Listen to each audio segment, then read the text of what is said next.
اللي يبي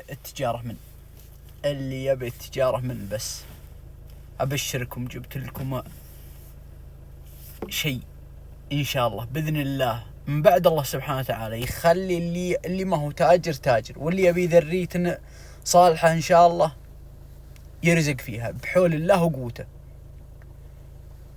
هذا وعد من الله سبحانه وتعالى في القرآن، وعد في القرآن. فقلت استغفروا ربكم إنه كان غفارا يرسل السماء عليكم مدرارا ويمدكم بأموال وبنين ويجعل لكم جنات ويجعل لكم أنهارا. صدق الله العظيم.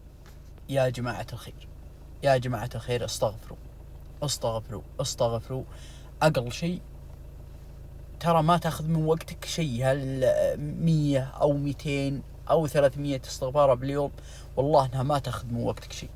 والله سبحانه وتعالى وعدنا، وعد الله حق، لا بد الشيء اللي أنت يعني نويه من البداية إن شاء الله أنه يصير بحول الله وقوته.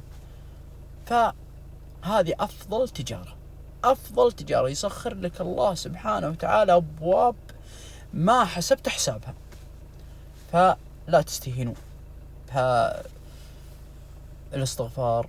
ويا جماعة الخير لو سمحتم تفاعلوا مع الفيديو هذا وانشروه، يمكن لعل الله يفيد فيه الناس محتاجة النصيحة هذه، لعل الله يفيد فيه ناس يعني جاهلة بالاستغفار وفوائد الاستغفار، لكن انشروه لعلكم تأجروا إن شاء الله. الأجر لي ولكم بإذن الله بحول الله وقوته.